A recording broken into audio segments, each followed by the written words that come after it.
Hey guys, it's the same from deep south of Overlander. Today I wanted to finish what I started yesterday, mainly because when I start something, I hate not to finish it. And so yesterday we installed, or we cleaned up the electrical panel. Today we're going to extend the lines that go from the inverter, and the idea is to bring an AC plug, a switch to turn the inverter on and off, as well as a 12-volt cigarette lighter plug, and bring all of this into this panel here. However, space is limited, and so I'm going to have to remove my solar charge controller monitor right here. We'll go put it somewhere else, and then in its space, I think I'm going to put the AC plug. So let's get going.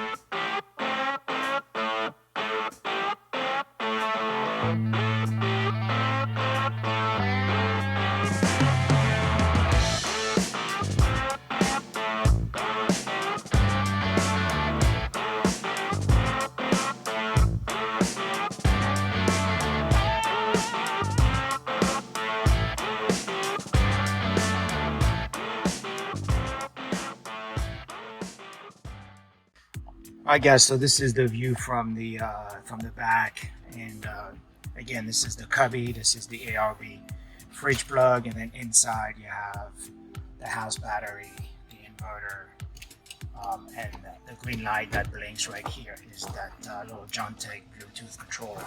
In this cubby here, I need to close this. In this cubby here, I have my DC to DC charge controller with an MPPT. It's a Reno G50 amp, by the way. It works great. So what I plan on doing is I'm going to remove this inverter. I'm going to take it apart and extend the lines, the AC lines, and the switch, feed all of this through here on the side of the drawer, and going back to the back. So first order of business, let's disconnect this, take the inverter apart, and see how we can extend the lines. Okay, so we have the inverter out. It's a small inverter, but apparently it's optimized for solar. It's 500 watts, which is plenty for my use. I don't need a blender or a hot plate or any of that. So what we're going to do is take the front cover off and see how these are connected to the motherboard, as well as this switch right here. Right, so pretty easy. Just going to take these small screws here in the front. And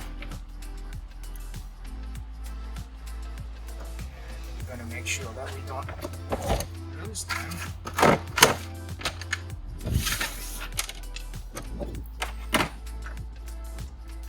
I suspect that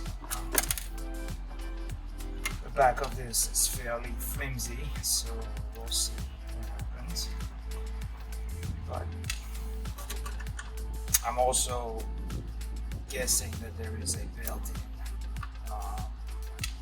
fuse somewhere in this device. I don't see it, but I would imagine it would cut off if it overheats. So here it is. So, I don't know if you can see this, but this is basically the inside. So we have a very, very thin gauge wire for the switch. So I'm just going to unsolder this, and then basically tap straight into these feeds. That should be pretty easy. There's another lead that goes, and I'm guessing it's feeding the USB port on here. I'm not going to touch that. And then finally, these AC plugs. There is two, a positive and a negative, and it goes to one of these AC plug, and then they're basically jumped together. So it's not two individual circuits, it's just basically one circuit for two plugs. So I'm just going to piggyback straight on these, and we'll extend that. The ground is right here, very thin gauge wire, but I guess it's okay.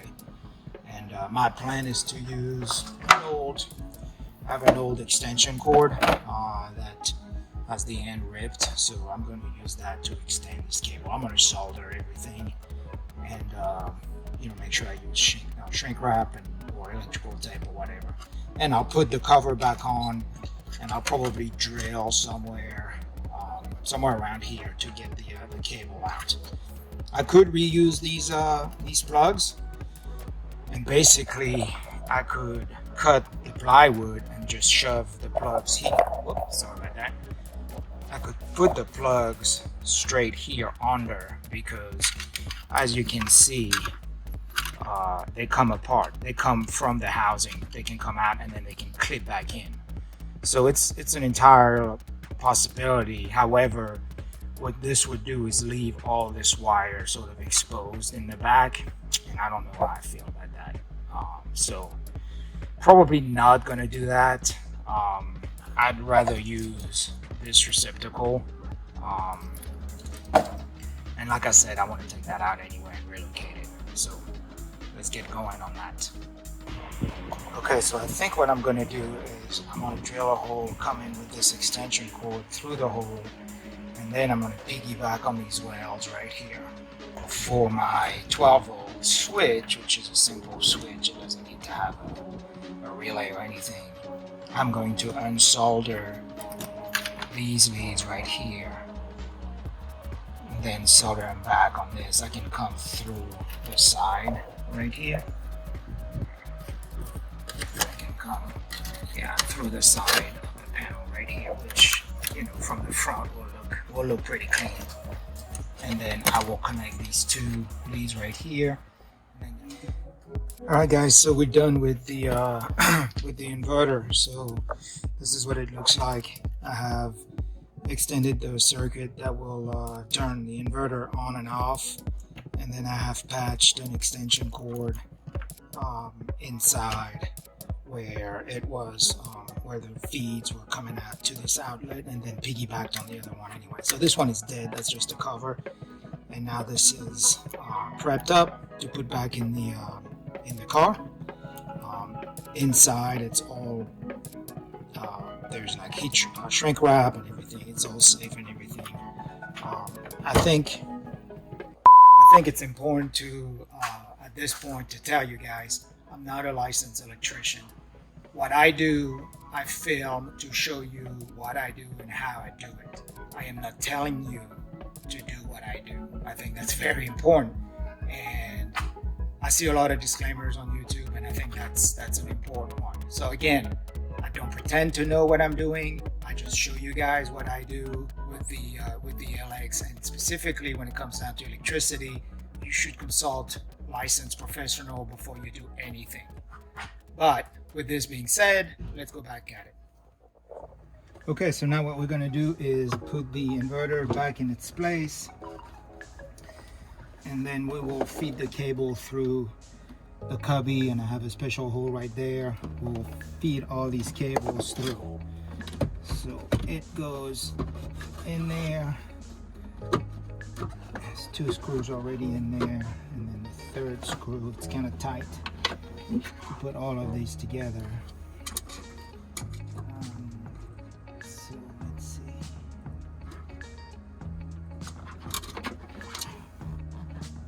This is extremely tight. Extremely tight. So the way I did it is I screw these first. And there's no way for me to put in the power tools. So this is done by hand.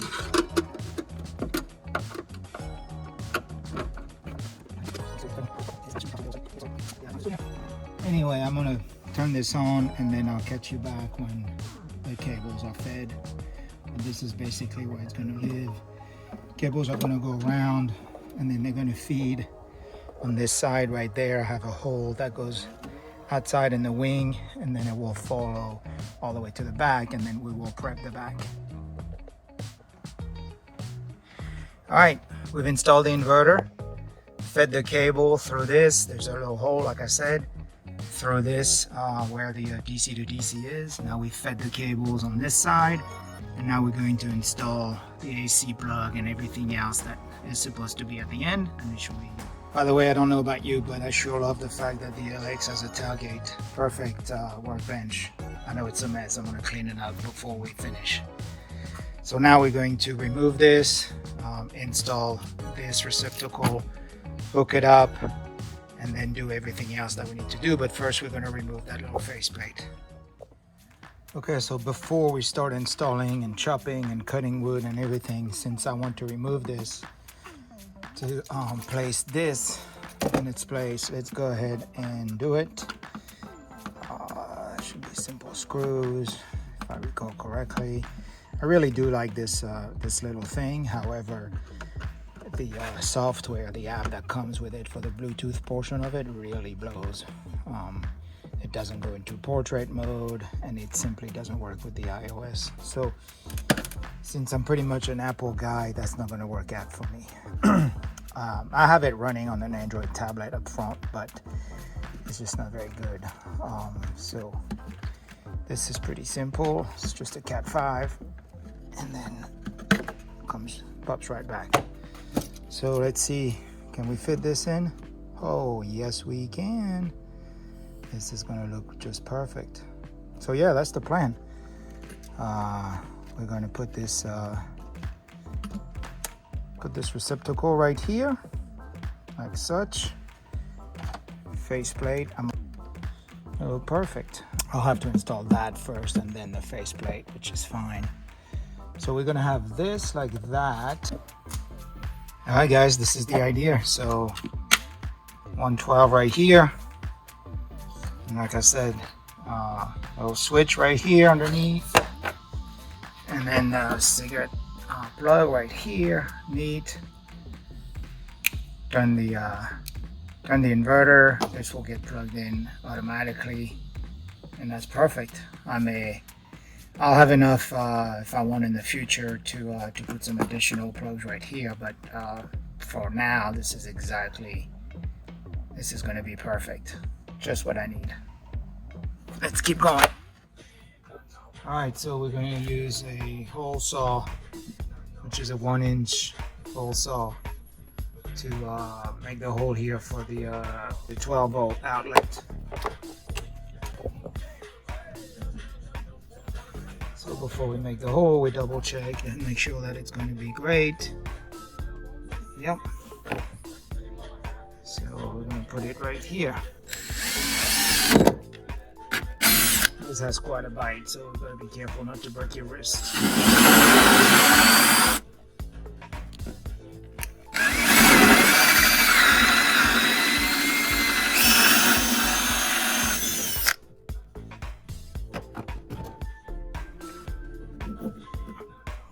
This will be perfect.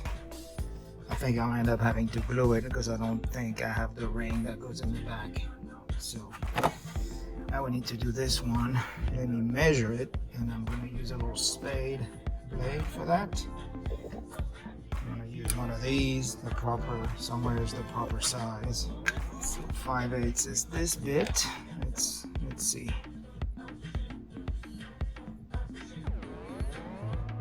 Yeah, I think that should work pretty well. And maybe I'll be a little too tight.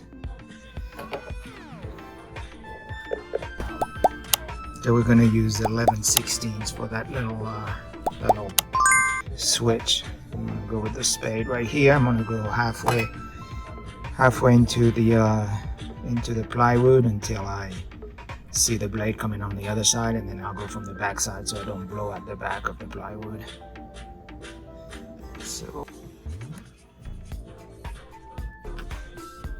make sure there's nothing in the back. Pretty good.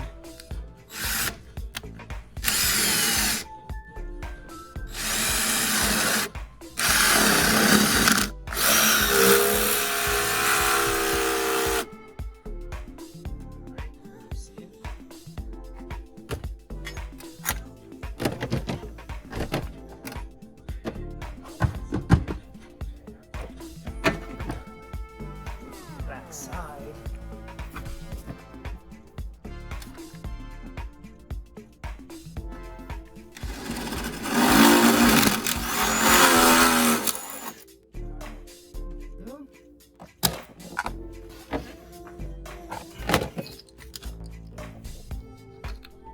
Oh, it's a pain in the ass, right? Little connector barely going through it, but it goes. Alright. Let's see. Alright, there we go. I just had to take a 3/8 drill bit and kind of hollowed out the inside of the hole basically, and that made it well, so there it is. That's how we'll turn the inverter on. It has a little beep, so I know it's on. This doesn't light up. I didn't plug it in, so it's no big deal, but the inverter, when it turns on, has a little beep so you can hear it. Okay, so we have made the connection. I have used some electrical tape to tidy up and make sure that it's clean. And we're going to install it now. I need to still plug in the 12 volt, but the connection to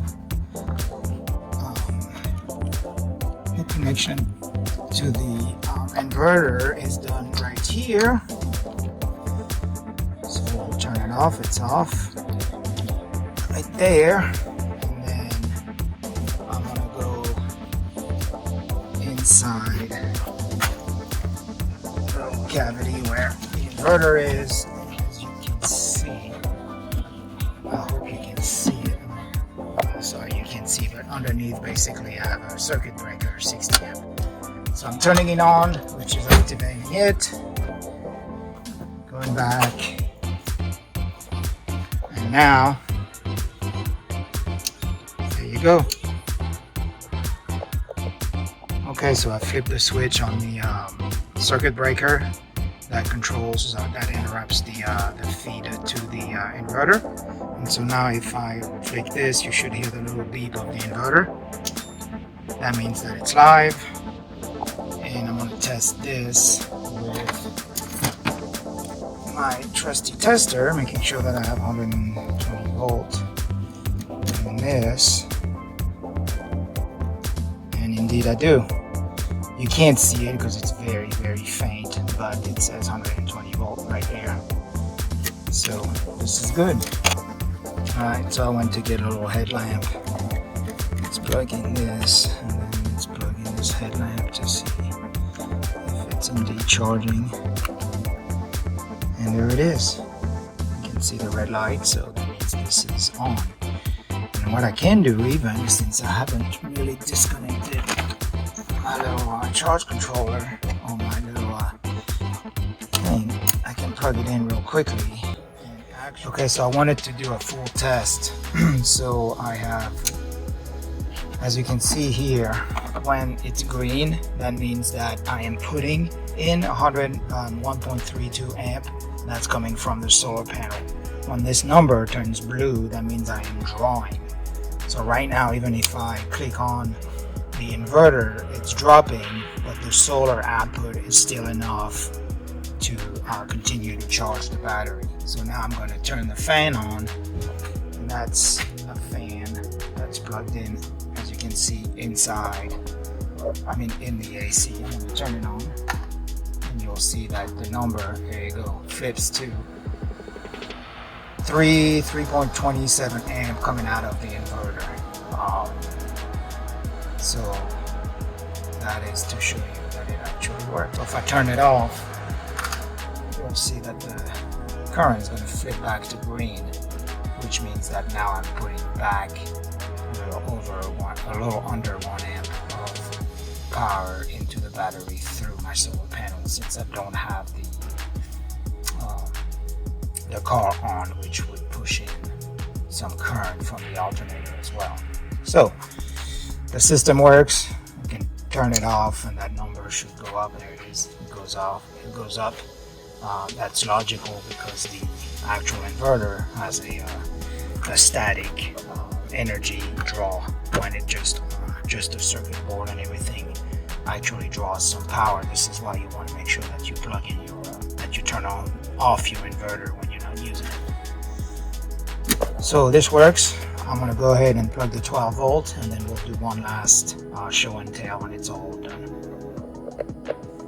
Okay, let's wire the 12 volt cigarette lighter. So the process is pretty simple. I have some 16 gauge wire. I'm going to pull these wires through the hole all the way up to the front over there. I'll terminate them. And then I'll put them in. I have a 15 amp circuit, which I'm going to use right here. And that should be good to go. Alright, so we're going to terminate this cable here. We're going to make sure that we have enough to go right here and right here. So like, yeah, big. Put that right there. Alright. That.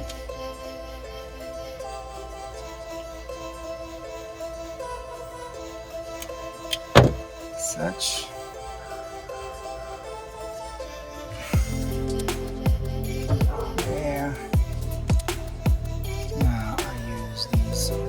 I like to use these type of connector. I like to use these shrink, so they're kind of cool. You can shrink them and then they'll make a tight seal around. So give it a good crimp. Yeah. And then what you do is you use your trusty flame. You kind of heat it up. Shrink and create a seal. It's kind of waterproof. It's kind of nice. I like it. And then you do like this. Do the same thing for negative. There you go. So as you can see, it's a pretty nice tight seal around the wire. So there's some